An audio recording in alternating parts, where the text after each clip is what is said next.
한국이 우주 발사체를 자력으로 개발한다고요? 웃기는 소리 마세요. 그들이 가진 건 고작 나로호 실패의 기억뿐입니다. 2025년 제네바에서 열린 글로벌 우주감시기구 회의장, 세계 각국에서 모인 우주 전문가들 앞에서 한 분석가가 단호하게 말을 이었습니다. 러시아 기술 없이는 단 한 발도 제대로 쏘지 못했던 나라가 갑자기 순수 국산 발사체를 만들었다. 이건 분석이 아니라 희망사항입니다. 우주 개발은 최소 50년 이상의 기술 축적이 필요한 분야예요. 미국, 러시아, 유럽 우주국조차 수백 번의 실패를 거쳐 지금에 이르렀는데 한국이 10년 만에 따라잡는다? 불가능합니다. 회의장에는 동의하는 듯한 침묵만이 흘렀습니다. 그런데 그때 한 여성이 천천히 자리에서 일어났습니다. 글로벌 우주감시기구 아틀라스 기술 모니터링 팀의 팀장, 일라라 반스 박사였습니다.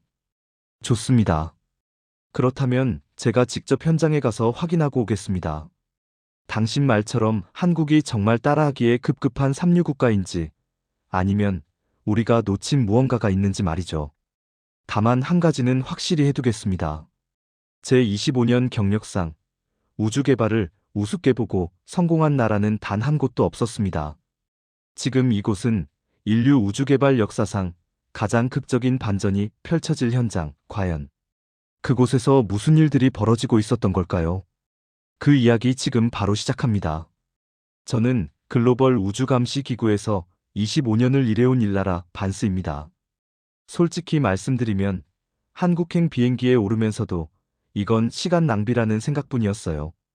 본부에서는 한국의 누리호 발사를 모니터링하라고 했지만 제 판단으론 그럴 가치가 없었습니다. 이미 3차례 발사 중 2번은 실패, 1번은 부분 성공에 그쳤던 프로젝트 아닙니까? 게다가 순수 자체 기술이라는 주장도 의심스러웠죠. 러시아와 미국의 기술 이전 없이 독자 개발이 가능하다? 이건 정치적 수사일 뿐이라고 생각했습니다. 인천공항에 도착해서 고흥까지 가는 내내 저는 이미 마음속으로 보고서 초안을 작성하고 있었어요. 한국의 우주 개발은 선진국 기술의 모방 단계에 머물러 있으며 독자적 발사 능력 확보까지는 최소 10년 이상의 시간이 필요할 것으로 판단됨. 이런 식으로요. 제 경력상 아시아 국가들의 우주 개발을 수없이 지켜봤지만 대부분 과장된 홍보와 실망스러운 결과의 반복이었으니까요. 나로 우주센터에 도착한 건 발사 사흘 전이었습니다. 첫인상은 솔직히 실망스러웠어요. 유럽 우주국이나 나사의 시설과 비교하면 규모부터 작았고 시설도 최신식이라고 보기 어려웠습니다. 발사대 하나에 조립동 하나, 관제센터까지 전부 합쳐도 프랑스령 기아나의 크루. 우주센터 한 구역도 못했죠. 안내를 맡은 한국항공우주연구원 직원이 시설을 설명하기 시작했습니다. 저희 나로 우주센터는 2006년에 착공해서 2010년에 완공됐습니다. 부지 면적은 약 500만 제곱미터이고요. 500만 제곱미터면 케네디 우주센터의 10분의 1도 안 되는 규모네요. 제 말에 그는 잠시 머뭇거리다가 대답했습니다. 규모는 작지만 저희는 효율성에 집중했습니다. 발사체 조립부터 발사까지 모든 프로세스를 최적화했거든요. 효율성이라 전형적인 변명이었습니다. 예산과 기술이 부족하니 효율성을 운운하는 거죠. 저는 내심 코웃음을 쳤지만 겉으로는 예의를 갖췄습니다. 그렇군요. 그럼 발사체 조립동을 먼저 보여주시겠어요? 조립동에 들어서는 순간 저는 멈춰 섰습니다. 거기 수직으로 세워진 누리호가 있었거든요. 높이 47m, 순백색 동체에 태극마크가 선명했습니다. 생각보다 훨씬 인상적이었어요. 하지만 겉모습이 중요한 게 아니죠. 중요한 건 그 안에 들어간 기술입니다. 기술 브리핑이 시작됐습니다.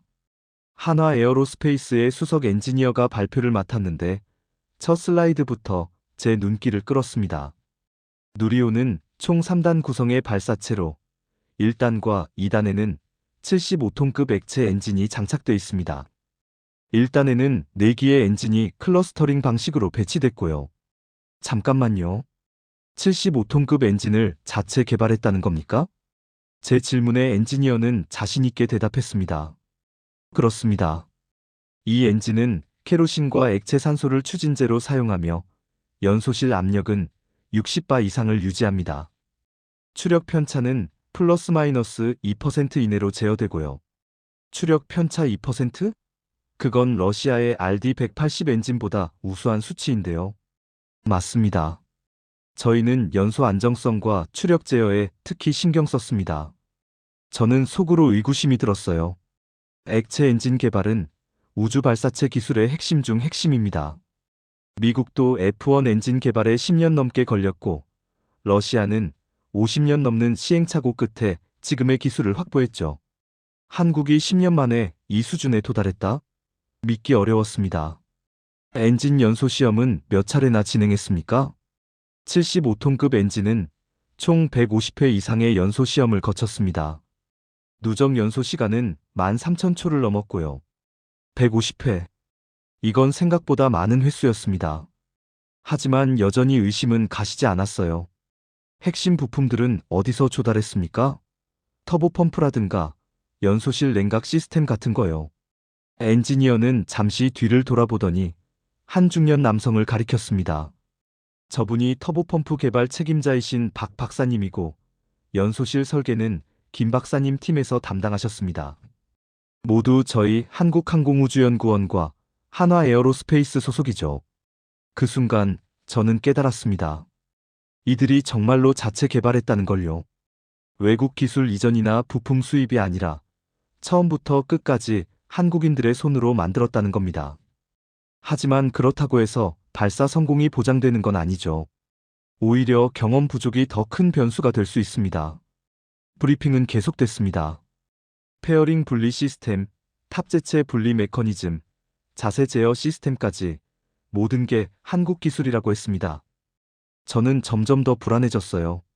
이렇게 모든 걸 자체 개발하면 한 부분에서 문제가 생겼을 때 원인 파악이 더 어려워집니다. 검증되지 않은 시스템들이 서로 연결돼 있으니까요. 브리핑이 끝나고 저는 관제센터로 이동했습니다. 발사 이틀 전이었는데 이미 최종 점검이 한창이더군요. 수십 명의 엔지니어들이 각자의 콘솔 앞에 앉아 데이터를 확인하고 있었습니다. 분위기는 긴장감으로 가득했지만 동시에 묘한 자신감 같은 것도 느껴졌어요. 발사 책임자가 저를 보더니 인사를 건넸습니다. 먼 길 오시느라 수고 많으셨습니다. 발사 준비 상황을 보러 오셨다고 들었는데 궁금하신 거 있으시면 뭐든 물어보세요. 고맙습니다. 한 가지만 여쭤볼게요. 발사 성공 확률을 몇 %로 보십니까? 그는 잠시 생각하더니 조심스럽게 대답했습니다. 80% 이상이라고 봅니다. 물론 100%란 없죠. 하지만 저희가 할 수 있는 모든 준비는 다 했습니다. 80%. 제 경험상 이건 과도한 자신감이었습니다. 우주 발사는 수천 개의 변수가 완벽하게 맞아떨어져야 성공하는 작업입니다. 하나라도 틀어지면 전체가 무너지죠. 특히 한국처럼 경험이 적은 나라가 80%라고 말하는 건 준비가 부족하다는 방증일 수도 있습니다. 숙소로 돌아와서 저는 본부에 첫 번째 편지를 작성하기 시작했습니다. 본부장님께 한국 고흥 나로 우주센터에 도착한 지 사흘째입니다. 솔직히 말씀드리면 이곳에서 보낸 시간은 제 예상을 크게 벗어나지 못했습니다. 한국항공우주연구원과 한화에어로스페이스는 누리호의 모든 시스템을 자체 개발했다고 주장하고 있으며 실제로 많은 부분에서 그들의 기술력을 확인할 수 있었습니다. 하지만 기술력과 발사 성공은 별개의 문제입니다. 75톤급 액체 엔진의 성능이 우수하다 해도 실제 발사 환경에서 어떻게 작동할지는 미지수죠. 150회의 연소 시험도 충분하지 않을 수 있습니다. 미국의 세턴5 엔진은 수백 회의 시험을 거쳤고 그럼에도 초기 발사에서 문제가 발생했으니까요. 제가 가장 우려하는 건 경험의 부족입니다. 한국은 나로우로 3차례 발사를 시도했지만 그중 완전한 성공은 단 한 번뿐이었습니다. 그나마도 2단 로켓은 러시아제였죠. 이번이 순수 국산 발사체의 두 번째 도전인데 과연 그들이 지난 실패에서 충분히 배웠을까요? 현장 분위기는 묘하게 낙관적입니다. 엔지니어들은 자신감에 차 있고 발사 책임자는 80% 이상의 성공 확률을 운운합니다. 하지만 저는 이것이 오히려 위험 신호라고 봅니다. 우주 개발에서 과도한 자신감은 재앙의 전조일 때가 많으니까요. 결론적으로 저는 이번 누리호 발사가 또 한 번의 학습 기회가 될 것이라 예상합니다. 성공보다는 실패에서 얻는 교훈이 더 클 거예요. 한국이 진정한 우주 강국이 되려면 아직 멀었습니다. 일나라 반스 드림. 편지를 다 쓰고 나니 묘한 기분이 들었습니다. 혹시 제가 너무 편견에 사로잡힌 건 아닐까 하는 생각도 들었어요. 하지만 25년간 쌓은 경험과 데이터가 말하고 있었습니다. 한국의 성공 가능성은 낮다고요. 발사 전날 밤 최종 브리핑이 있었습니다. 모든 시스템이 정상이라는 보고가 이어졌고 발사 시각은 다음날 새벽 1시 13분으로 확정됐습니다. 왜 하필 새벽이냐고 물었더니 기상 조건과 궤도 조건을 고려한 최적의 시간이라고 하더군요. 발사 윈도우는 얼마나 됩니까? 40분 정도입니다. 1시 13분부터 1시 53분 사이에 발사해야 하는데 저희는 첫 번째 시도에서 성공할 겁니다. 또 그 자신감이었습니다. 저는 더 이상 묻지 않았어요. 내일이면 모든 게 명확해질 테니까요. 발사 당일, 저는 새벽 12시에 관제센터에 도착했습니다. 이미 모든 인원이 자리를 지키고 있었고, 대형 스크린에는 발사대의 누리호가 조명을 받으며 서 있었습니다. 밤하늘을 배경으로 선 순백색 발사체는 정말 장엄했어요. 하지만 저는 그 아름다움 뒤에 숨은 위험을 알고 있었습니다. 카운트다운이 시작됐습니다. T-30분, 20분, 10분. 긴장감이 고조됐습니다. 엔지니어들의 손놀림이 빨라졌고 관제실 안은 숨소리조차 조심스러워졌습니다. T-8분. 바로 그때였습니다. 홀드, 홀드, 홀드. 갑자기 발사 책임자가 외쳤습니다. 카운트다운이 멈췄어요. 관제실이 술렁이기 시작했습니다. 무슨 문제입니까? 엄빌리칼 센서에서 이상 신호가 감지됐습니다. 지금 확인 중입니다. 엄빌리칼은 발사체와 지상 설비를 연결하는 케이블과 배관 시스템입니다. 발사 직전까지 연료와 전력, 데이터를 공급하다가 발사 순간 자동으로 분리되죠. 여기서 문제가 생겼다는 건 발사 자체가 불가능할 수도 있다는 뜻입니다. 저는 속으로 생각했습니다. 역시 그렇구나. 경험 부족이 이런 식으로 드러나는 거야. 발사 8분 전에 문제를 발견한 건 그나마 다행이지만 이제 어떻게 할 거지? 발사를 연기할 건가 아니면 강행할 건가? 관제실은 긴급회의 모드로 전환됐습니다. 각 팀의 책임자들이 모여 원인을 분석하기 시작했어요. 스크린에는 센서 데이터가 빠르게 스크롤됐고 엔지니어들은 하나하나 값을 확인했습니다. 센서 3번 라인에서 압력 수치가 정상 범위를 벗어났습니다. 재측정해보세요. 센서 오류일 가능성도 있습니다. 재측정 결과도 동일합니다. 압력이 설정값보다 0.3바 낮습니다. 0.3바. 겉보기엔 작은 차이지만 우주 발사에서는 치명적일 수 있는 편차입니다. 저는 옆에 서 있던 한국항공우주연구원 관계자에게 물었습니다. 이 정도 압력 차이면 발사를 취소해야 하는 거 아닙니까? 그는 긴장한 표정으로 대답했습니다. 아직 원인을 파악 중입니다. 센서 문제인지 실제 시스템 문제인지 확인해야 해요. 하지만 발사 윈도우는 40분밖에 안 남았지 않습니까? 원인을 파악하고 해결할 시간이 있을까요? 해야 합니다. 포기할 순 없어요. 포기할 수 없다. 그 말에는 절박함이 담겨 있었습니다. 하지만 절박함이 기술적 문제를 해결해 주진 않죠. 저는 이미 결론을 내렸습니다. 이번 발사는 실패할 것이고 한국은 또 한 번 뼈아픈 교훈을 얻게 될 거라고요. 시간이 흘렀습니다. T-8분에서 멈춘 시계는 움직이지 않았고 관제실에는 무겁고 긴장된 침묵만이 흘렀습니다. 엔지니어들은 데이터를 분석하고 시뮬레이션을 돌리고 끊임없이 소통했습니다. 저는 그 모습을 지켜보며 본부에 보낼 두 번째 편지를 머릿속으로 구상하기 시작했어요. 본부장님께 예상했던 일이 벌어졌습니다. 발사 8분 전 엄빌리칼 센서에서 이상 신호가 감지됐고 카운트다운이 중단됐습니다. 현재 한국팀은 원인을 파악하려 애쓰고 있지만 제가 보기엔 희망이 없어 보입니다. 이것이 바로 경험 부족의 대가입니다. 미국이나 러시아였다면 이런 문제를 발사 훨씬 전에 발견하고 해결했을 겁니다. 하지만 한국은 최종 점검 단계에서야 문제를 발견했죠. 이는 그들의 시스템 검증 프로세스가 얼마나 미흡한지 보여줍니다. 발사 윈도우는 40분입니다. 이미 10분 이상이 소요됐고 문제 해결의 기미는 보이지 않습니다. 제 판단으로는 오늘 발사는 취소될 것이며 재발사 일정도 불투명할 겁니다. 한국의 우주개발 프로그램은 또 한 번의 좌절을 맛보게 될 것입니다. 하지만 바로 그때 놀라운 일이 벌어졌습니다. 발사 책임자가 자리에서 일어나더니 모든 팀에게 지시를 내리기 시작한 겁니다. 추진제 팀, 센서 3번 라인 압력 데이터를 다시 한번 확인해 주세요. 이번엔 라인 전체를 스캔하는 거예요. 네, 확인하겠습니다. 제어팀은 센서 보정값을 재계산해 주시고 구조팀은 엄빌리칼 물리적 상태를 육안으로 점검해 주세요. 명령이 떨어지자 관제실이 다시 움직이기 시작했습니다. 하지만 저는 이해할 수 없었어요. 지금 남은 시간이 얼마나 되는데 이렇게 체계적인 점검을 다시 한다는 걸까요? 발사 윈도우를 놓치면 다음 기회는 언제일지 모르는데 말입니다. 실례지만 지금 이 상황에서 전면 재점검을 한다는 게 현실적입니까? 차라리 발사를 연기하고 근본 원인을 찾는 게 낫지 않을까요? 제 질문에 발사 책임자는 고개를 돌리지도 않고 대답했습니다. 문제의 원인을 모르는데 어떻게 연기합니까? 연기한다고 해결될 거라는 보장도 없어요. 지금 우리가 할 수 있는 건 원인을 정확히 파악하고 그게 발사 가능한 수준인지 판단하는 겁니다.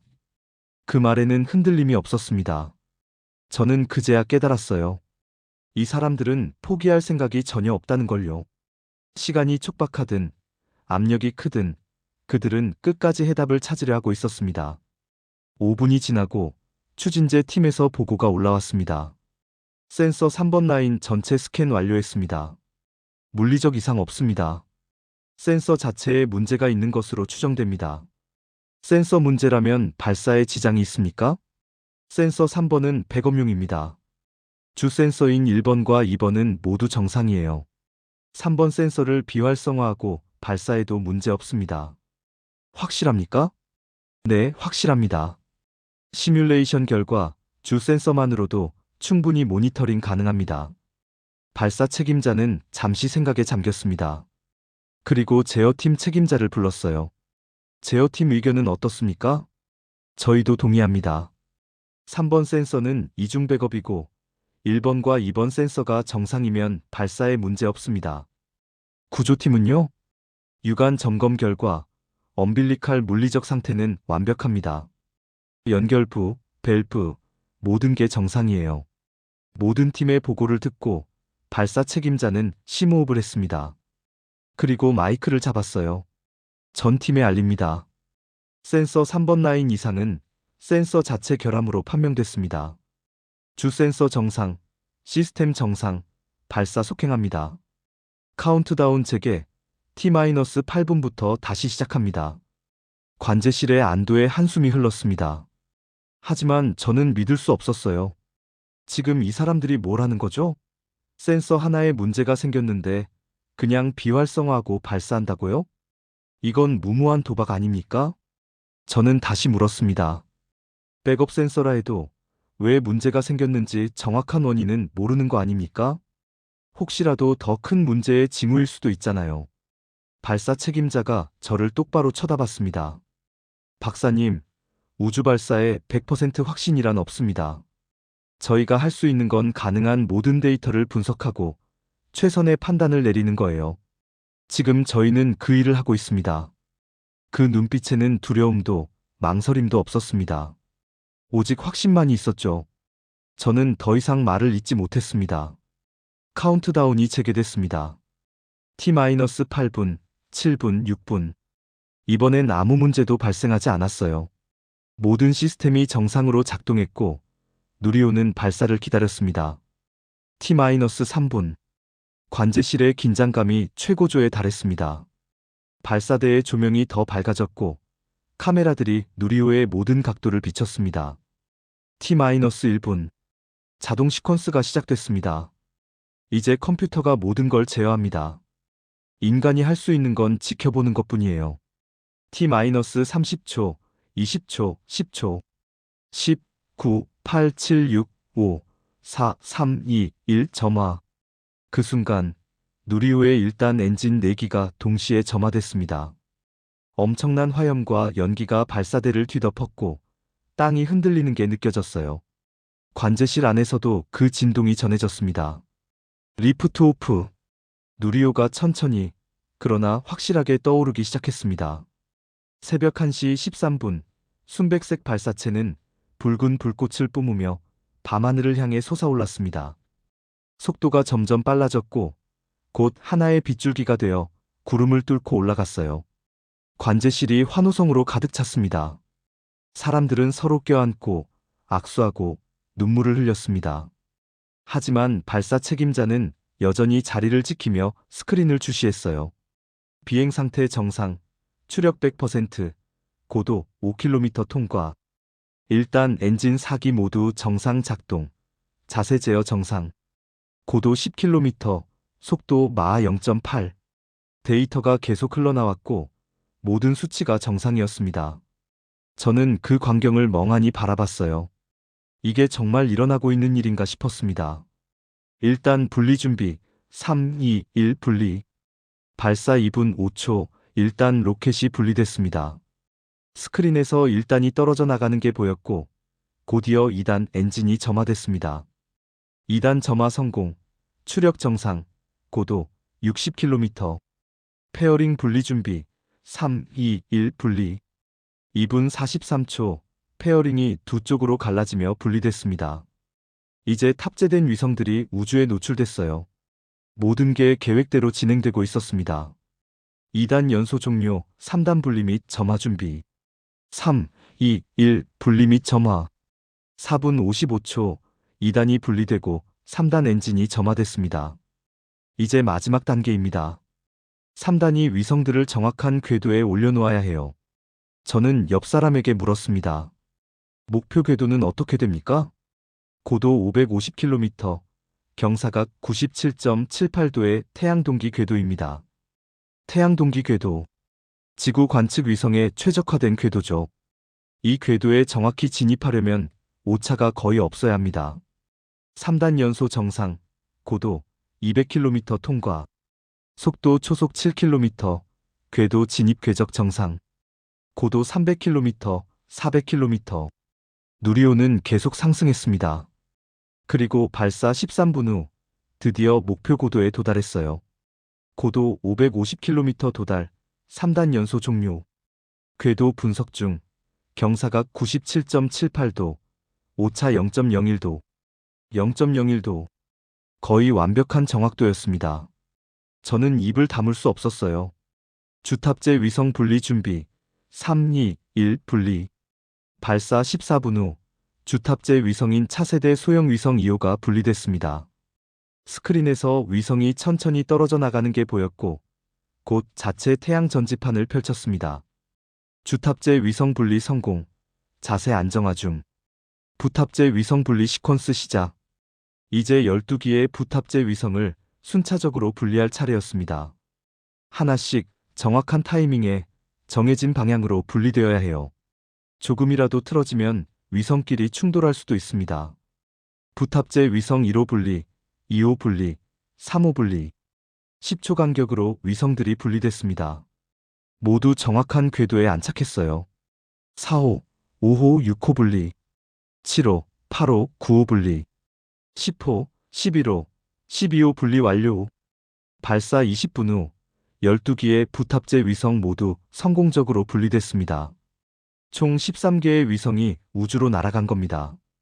이건 한국 우주개발 역사상 최대 규모였어요.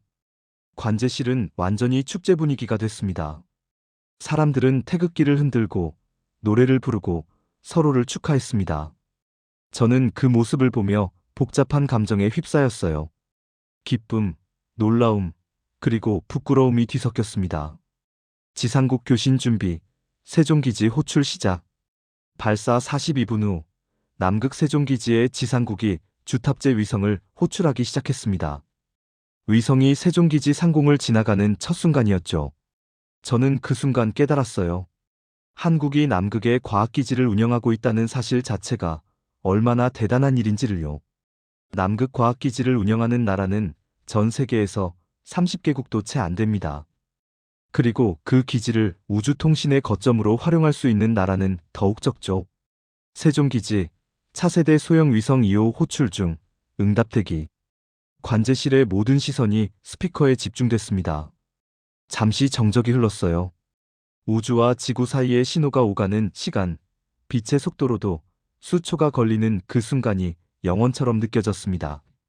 그리고 스피커에서 신호음이 들려왔어요. 교신 성공, 위성 상태 정상, 텔레메트리 데이터 수신 중입니다. 태양 전지판 전개 완료, 배터리 충전 시작, 자세 제어 시스템 정상 가동, 모든 탑재체 활성화 확인됐습니다. 그 순간 관제실의 환호성은 최고조에 달했습니다. 발사 성공도 대단한 일이지만 위성과의 교신까지 성공했다는 건 모든 게 완벽하게 작동한다는 의미니까요. 사람들은 서로를 껴안았고 눈물을 흘렸으며 태극기를 흔들었습니다.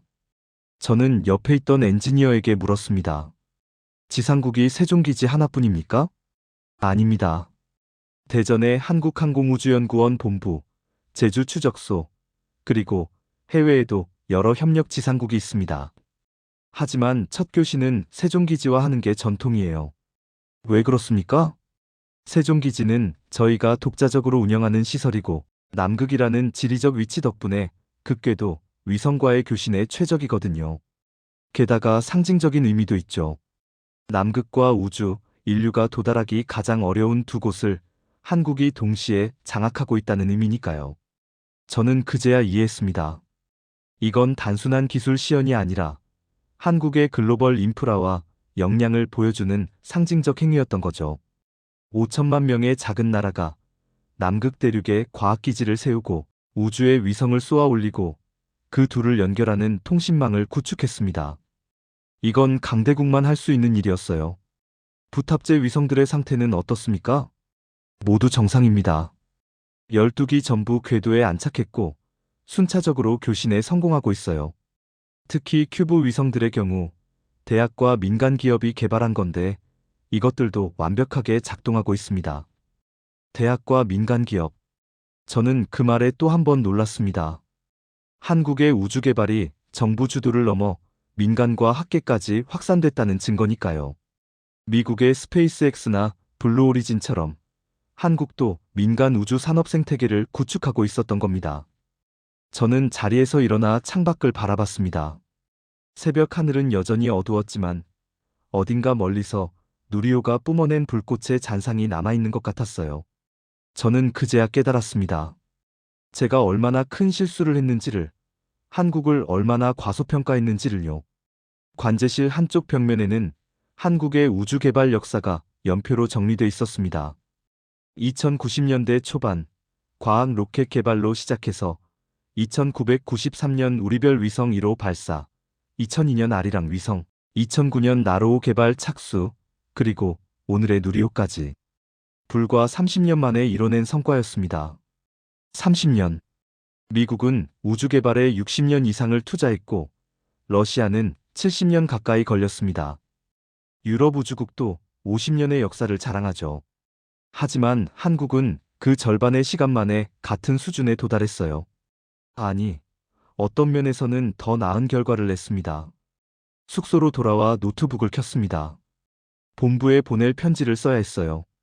하지만 손이 떨려서 키보드를 제대로 칠 수가 없었습니다. 제 25년 경력 동안 이렇게 충격을 받은 적이 없었거든요. 한참을 망설이다가 저는 타이핑을 시작했습니다. 본부장님께 저는 틀렸습니다. 완전히 철저하게, 그리고 부끄럽게도 오만하게 틀렸습니다.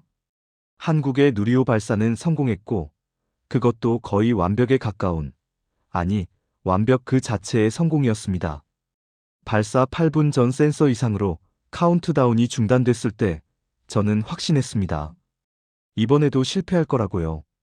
한국 팀이 경험 부족으로 인해 또 한 번 좌절하게 될 거라고 그들이 감당하기엔 너무 큰 도전이라고 생각했습니다.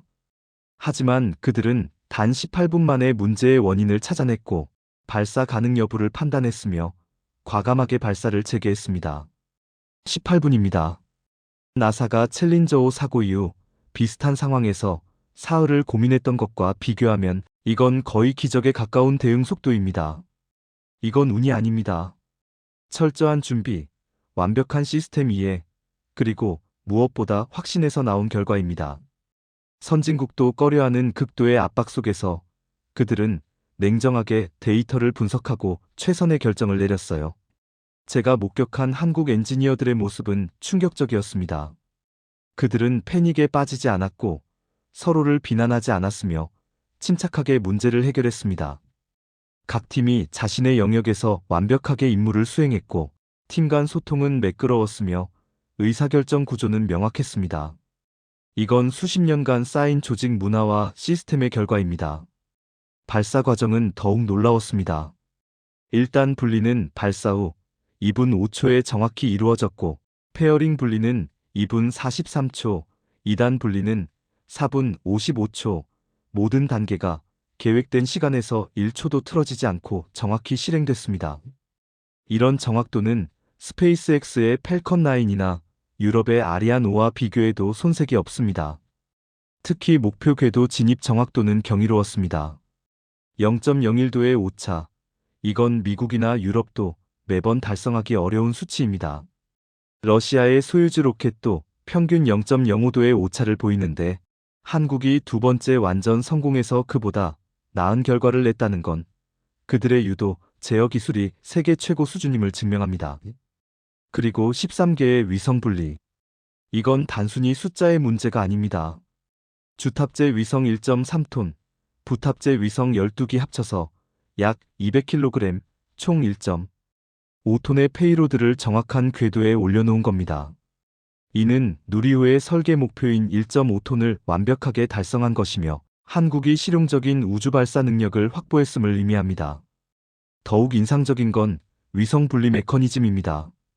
12기의 부탑재 위성이 10초 간격으로 순차 분리됐는데 하나도 궤도를 벗어나지 않았고 서로 충돌 위험도 없었습니다. 이런 다중 위성 분리 기술은 스페이스X가 스타링크 위성을 배치할 때 쓰는 기술과 동일합니다. 한국이 상업 발사 시장에 진출할 기술적 기반을 이미 갖췄다는 뜻이죠. 세종기지와의 첫 교신도 상징적이었습니다. 남극 세종기지는 2088년에 건설됐고 현재 한국은 남극에 2개의 과학기지를 운영하고 있습니다. 북극에도 다산 과학기지가 있고요. 극지 연구와 우주 개발을 동시에 수행할 수 있는 나라는 전 세계에서 미국, 러시아, 중국, 일본, 그리고 한국뿐입니다. 특히 주목해야 할 점은 이 모든 게 민간 주도로 이루어졌다는 겁니다. 한화 에어로스페이스가 주계약자로서 발사체 제작부터 발사까지 전 과정을 관리했어요. 정부가 아닌 민간 기업이 우주 발사를 주도할 수 있다는 건 한국의 우주 산업이 이미 상업화 단계에 진입했다는 의미입니다. 한화 에어로스페이스는 원래 방산 기업이었습니다. 하지만 그들은 우주 사업에 1,500억 원 이상을 투자했고 전문 인력 300명 이상을 확보했으며 자체 연소 시험장까지 건설했습니다. 이건 단순한 사업 다각화가 아닙니다. 우주 산업을 미래 먹거리로 삼겠다는 전략적 결단이죠. 그리고 이건 하나만이 아닙니다.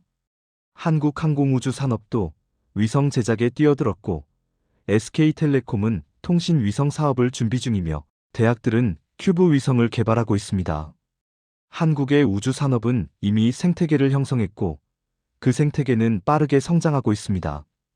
제가 한국항공우주연구원에서 받은 자료에 따르면 한국 정부는 2040년까지 우주 산업 규모를 30조 원으로 키울 계획입니다. 현재 약 4조 원인 걸 감안하면 8배 성장입니다. 그리고 민간 기업의 참여를 50% 이상으로 끌어올릴 예정이고요. 이건 현실성 있는 목표입니다. 누리호 성공으로 한국은 독자 발사 능력을 확보했고 이제 상업 발사 시장에 진출할 수 있습니다. 현재 글로벌 상업 발사 시장 규모는 연간 100억 달러 정도인데 스페이스X가 약 60%를 점유하고 있죠. 하지만 중국의 부상, 유럽의 제도약, 그리고 한국의 진입으로 시장 구도가 재편될 겁니다. 저는 제 25년 경력을 걸고 말씀드립니다. 한국은 더 이상 우주개발 후발주자가 아닙니다. 그들은 선진국을 따라잡은 게 아니라 어떤 면에서는 능가했습니다. 누리호의 톤당 발사 비용은 약 100억 원으로 추정되는데 이는 아리아노나 H2A와 비슷한 수준입니다. 재사용이 가능한 스페이스X보다는 비싸지만 일회용 발사체 중에서는 경쟁력이 있습니다. 그리고 한국은 여기서 멈추지 않을 겁니다. 그들은 이미 차세대 발사체 개발에 착수했습니다. 목표는 5톤급 페이로드, 재사용 가능한 1단, 로켓, 그리고 발사 비용 50% 절감입니다. 이게 실현되면 한국은 스페이스X의 진짜 경쟁자가 될 겁니다. 앞으로 글로벌 우주 산업에서 한국의 비중은 급격히 커질 것이고 우리는 그들을 경쟁자이자 협력 파트너로 인식해야 합니다. 한국은 단순히 발사체를 쏘는 나라가 아닙니다. 그들은 위성 제작, 지상 관제, 데이터 활용까지 전 주기를 아우르는 능력을 갖췄습니다. 제가 처음 한국을 평가할 때 가졌던 편견과 오만을 깊이 반성합니다. 저는 그들의 기술을 우습게 봤고 그들의 능력을 과소평가했으며 그들의 열정을 간과했습니다. 하지만 이제 분명히 알았습니다. 한국은 진정한 우주 강국이며 세계 최고 수준의 기술력을 보유하고 있다는 것을, 그리고 그들의 성장은 이제 시작일 뿐이라는 것을요. 본부에서 한국에 대한 평가를 전면 재조정해야 한다고 강력히 건의합니다. 그들은 더 이상 모니터링 대상이 아니라 협력과 경쟁을 동시에 고려해야 할 핵심 파트너입니다. 유럽 우주국이 한국과의 협력을 고려해야 할 시점이며 우리의 기술 우위가 영원하지 않다는 걸 인정해야 합니다. 일나라 반스 드림. 편지를 다 쓰고 나니 몸에서 힘이 쭉 빠지는 게 느껴졌습니다. 저는 창밖을 바라봤어요. 동쪽 하늘이 조금씩 밝아오고 있었습니다. 새로운 날이 시작되고 있었죠. 그리고 한국에게도, 저에게도, 세계 우주 산업에게도 새로운 시대의 시작이었습니다. 며칠 후, 저는 한국항공우주연구원을 다시 방문했습니다. 발사 책임자와 엔지니어들을 만나 축하 인사를 전하고 기술적인 부분에 대해 더 자세히 이야기를 나눴어요. 그들은 겸손했지만 눈빛만큼은 자신감으로 빛났습니다. 그 자신감은 오만이 아니라 실력에서 나온 확신이었습니다. 이번 성공으로 한국의 우주 개발은 새로운 단계에 접어들었습니다. 앞으로의 계획은 어떻게 되십니까? 발사 책임자가 미소를 지으며 자료를 펼쳤습니다. 다음 목표는 여러 가지가 있습니다. 우선 누리호의 연속 발사 능력을 확보하는 겁니다. 올해 안에 2차례 더 발사할 예정이고요. 그리고 2025년에는 달 탐사선 발사를 계획하고 있습니다. 목표는 달 궤도 진입과 착륙선 투하예요. 달 착륙이요? 그건 또 다른 차원의 기술인데요. 연착륙 기술, 표면 탐사 기술, 극한 환경 생존 기술, 모두 새롭게 개발해야 할 것들입니다. 알고 있습니다. 하지만 저희는 이미 준비를 시작했어요. 달 착륙선 개발에 2천억 원을 투입했고 한국항공우주산업이 주계약자로 참여하고 있습니다. 나사와도 협력 논의를 진행 중이고요. 저는 그가 펼친 자료를 보며 놀랐습니다. 달 착륙선의 설계도, 엔진 시험 데이터, 시뮬레이션 결과가 빼곡했습니다. 이건 막연한 계획이 아니라 구체적이고 실행 가능한 프로젝트였어요. 2028년에는 차세대 발사체 개발에 착수합니다. 목표는 5톤급 페이로드, 재사용 가능한 1단, 그리고 발사 비용 50% 절감입니다. 그리고 2030년대에는 유인 우주선 개발을 시작할 겁니다. 유인 우주선이요? 그건 정말 엄청난 도전입니다. 생명 유지 시스템, 귀환 기술, 우주인 훈련, 모든 게 새로운 영역이죠. 맞습니다. 하지만 저희는 해낼 겁니다. 누리호로 증명했지 않습니까? 한국은 할 수 있다고요. 불가능해 보이는 걸 가능하게 만드는 게 우리의 역사였고 앞으로도 그럴 겁니다. 그의 말에는 흔들림이 없었습니다. 저는 그 순간 확신했어요. 한국은 정말로 해낼 거라고요. 달 착륙도 유인 우주선도 그들이 목표로 하는 모든 것을요. 왜냐하면 그들은 꿈만 꾸는 게 아니라 실행하는 사람들이니까요. 한 가지 더 여쭤봐도 될까요? 한국이 이렇게 빠르게 성장할 수 있었던 비결이 뭐라고 보십니까? 발사 책임자는 잠시 생각하더니 조심스럽게 대답했습니다. 여러 가지가 있겠지만 제 생각엔 세 가지입니다. 첫째는 교육입니다. 한국은 인구 대비 공학도 비율이 세계 최고 수준이에요. 매년 수만 명의 우수한 엔지니어가 배출되고 그들이 산업 현장에 투입됩니다. 둘째는 정부와 민간의 협력입니다. 정부가 기초연구와 인프라를 책임지고 민간이 상업화와 응용을 맡는 구조가 잘 작동하고 있어요. 셋째는 국민적 지지입니다. 한국 국민들은 우주 개발을 자랑스러워하고 실패해도 다시 도전하라고 응원해줍니다. 이런 환경이 있었기에 가능했던 겁니다. 교육, 협력, 지지. 저는 고개를 끄덕였습니다. 이 세 가지가 한국 우주 개발의 핵심이었던 거죠. 그리고 이건 다른 나라가 쉽게 따라 할 수 없는 것들이기도 했습니다. 연구원을 떠나면서 저는 한국의 다른 우주 관련 시설도 방문해보고 싶다는 생각이 들었습니다. 대전의 한국항공우주연구원 본부, 한화에어로스페이스의 창원 공장, 한국항공우주산업의 사천 공장까지 한국의 우주산업 생태계를 제대로 이해하고 싶었어요. 귀국 비행기에 오르면서 저는 마지막 편지를 작성했습니다. 이번엔 본부가 아니라 제 자신에게 보내는 편지였어요. 25년 경력의 우주 분석가로서 그리고 한 인간으로서 제가 배운 것들을 정리하고 싶었습니다. 일나라에게 너는 25년 동안 우주 개발을 지켜봤다. 수많은 발사를 목격했고 성공과 실패를 분석했으며 패턴과 법칙을 찾으려 노력했다. 그 과정에서 너는 많은 것을 배웠지만 동시에 편견도 쌓였다. 작은 나라는 우주 강국이 될 수 없다는 편견, 경험이 적으면 성공할 수 없다는 편견, 선진국의 기술을 따라잡는 건 불가능하다는 편견, 그리고 우주 개발은 오직 강대국의 전유물이라는 편견. 하지만 한국이 그 모든 편견을 산산조각냈다.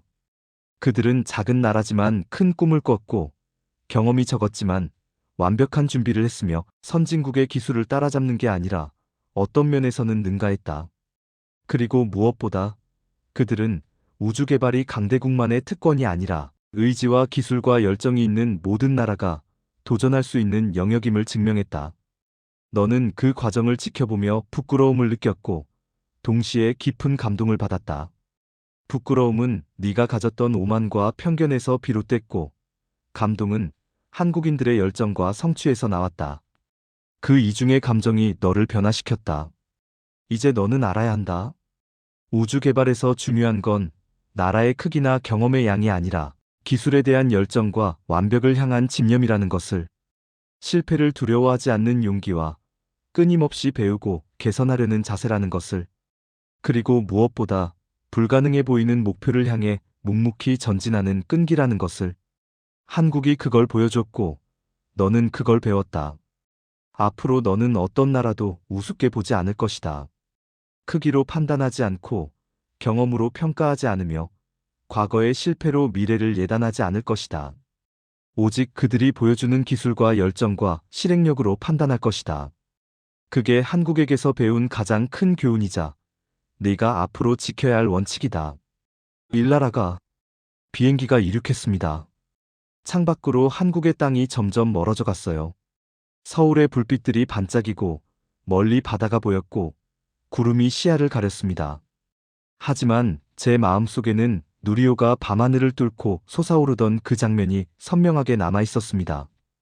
붉은 불꽃, 하얀 연기, 천천히 가속하는 발사체, 그리고 그 속에 담긴 5천만 국민의 꿈과 희망과 자부심. 저는 이제 압니다. 한국이 단순히 우주강국이 된 게 아니라 세계 최고의 경지에 올랐다는 것을요. 그들의 기술력은 미국이나 유럽과 어깨를 나란히 하고 그들의 잠재력은 무한하며 그들의 미래는 밝다는 것을요. 그리고 이건 시작일 뿐이라는 것도요. 앞으로 10년, 20년 후 한국이 이룰 성취들을 생각하면 가슴이 두근거립니다. 달 착륙, 우주정거장, 유인 우주선, 화성 탐사, 그들이 목표로 하는 모든 것이 현실이 될 겁니다. 그리고 그때가 되면 세계는 한국을 우주강국이 아니라 우주선도국으로 부르게 될 거예요. 비록 제가 한국인은 아니지만 그들의 성공을 진심으로 축하하고 응원합니다. 왜냐하면 그들의 성공은 인류 전체의 성공이기도 하니까요. 나의 오판에 붙이는 이 편지가 한국을 과소평가했던 모든 이들에게 경고가 되길 바랍니다. 한국을 우습게 보지 마세요. 그들은 이미 세계 최고입니다. 그들의 기술력은 검증됐고 그들의 의지는 확고하며 그들의 미래는 찬란합니다. 그리고 앞으로도 계속 더 높이, 더 멀리, 더 빠르게 나아갈 것입니다. 그게 한국이 걸어온 길이었고 앞으로 걸어갈 길입니다. 대한민국 최고주